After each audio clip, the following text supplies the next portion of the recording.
সংসারে মানুষ ৪ জন কিন্তু কাজের অভাব নেই। অনেকে মনে করে সংসারে তো মানুষ অল্প তাহলে কিসের এত কাজ? কিন্তু আমার সংসারে ছোট একটা বাচ্চা আছে।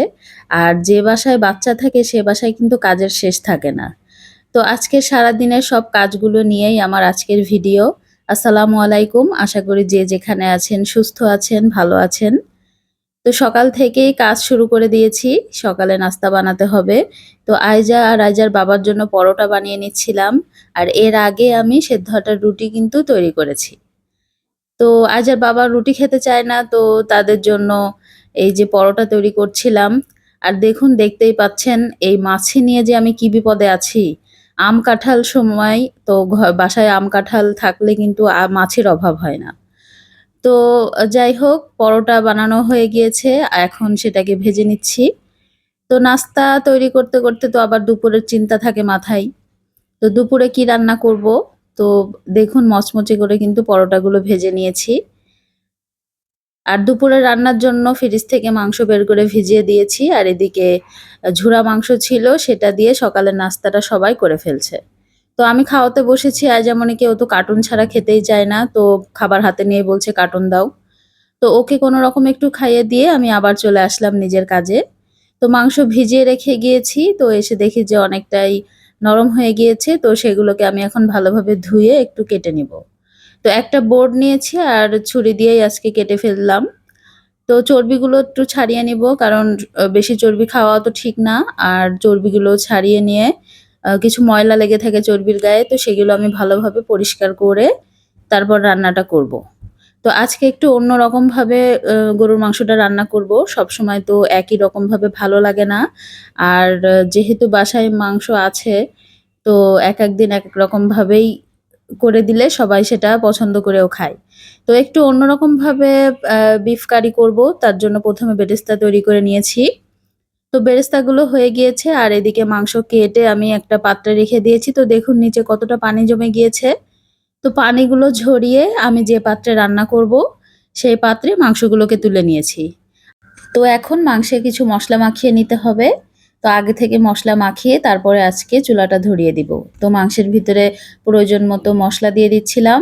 আদা বাটা, রসুন বাটা, জিরা বাটা, কিছু পেঁয়াজ কুচি দিয়েছি। তারপর এর ভিতরে পরিমাণ মতো লবণ আর শুকনা মরিচের গুঁড়া দিব অল্প করে, আর বাটা মরিচ ছিল সেটাও দিয়ে দিব। আজকে হলুদ দিব না। তো এগুলো ভালোভাবে একটু মাখিয়ে নিতে হবে। বেরেস্তা করে রেখেছিলাম সেই তেলটাও এর ভিতরে দিয়ে দিলাম। তো এর ভেতরে একটু টক দইও দিতে হবে। তো এখন একটু ভালোভাবে মাখিয়ে নিয়ে টক দইটাও দিয়ে দিলাম। কিছু গরম মসলা দিয়ে দিব। এটাকে ভালোভাবে একটা চামচের সাহায্যে মাখিয়ে তারপর চুলোটা ধরিয়ে দিব। তো একটু অন্যরকমভাবে রান্নাটা করব বললাম। তো কিছু সময় জাল করে তারপরে উপর থেকে পেঁয়াজ বেরেস্তা দিয়ে দিলাম। আর পেঁয়াজ বেরেস্তা দিয়ে একটু নাড়াচাড়া করে এটাকে ঢাকনা দিয়ে ঢেকে রেখে দিব। এরই মাঝে বাইরে কিন্তু প্রচুর পরিমাণে বৃষ্টি শুরু হয়ে গিয়েছে। কারণ বর্ষাকাল আর আষাঢ় মাস তো পড়েই গিয়েছে। বর্ষার সময় যেমন গরম তেমন কখন যে আকাশ মেঘলা করে বৃষ্টি চলে আসছে এটা তো মানে বলাই যাচ্ছে না। যখন তখন বৃষ্টি হচ্ছে। তো কুশি ভাজি করব। আমাদের যশোরে এটাকে কুশি বলা হয়। আর এখানে আমার শ্বশুরবাড়িতে চিচিঙ্গা বলে। তো চিচিঙ্গাটা ডিম দিয়ে ভাজি করলেই ভালো লাগে। তো প্যানে পেঁয়াজ, মরিচ লাল করে ডিম ফাটিয়ে দিয়েছি। আর এখন পরিমাণ মতো লবণ, হলুদ দিয়ে কুশিটা দিয়ে একটু ঢাকনা দিয়ে ঢেকে রেখেছি। এদিকে মাংসটা হালকা অর্ধেক সেদ্ধ হয়েছে, তো এর ভিতরে আলুও দিয়ে দিয়েছি।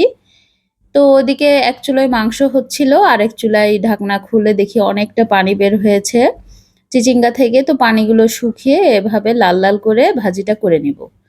তো দেখতেই পাচ্ছেন ভাজিটা কিন্তু হয়ে গিয়েছে। ডিম দিয়ে এভাবে চিচিঙ্গা ভাজি করলেই কিন্তু ভালো লাগে।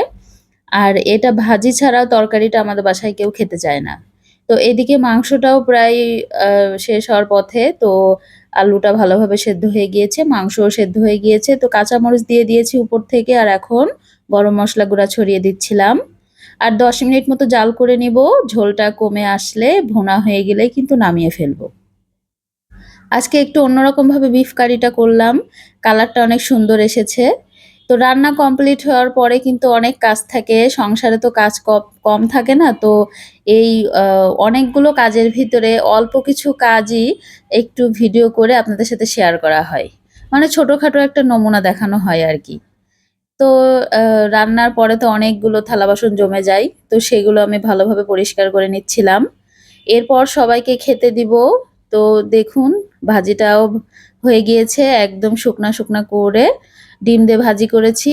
মাংসটাও ভুনা হয়ে গিয়েছে। তো সবাইকে খেতে দিচ্ছিলাম। আমার আজকের ভিডিও কিন্তু এই পর্যন্তই। আশা করি সবার ভালো লেগেছে ভিডিওটা। ভালো লাগলে অবশ্যই চ্যানেলটি সাবস্ক্রাইব করে দিবেন। ভালো থাকবেন সবাই। আল্লাহ হাফেজ।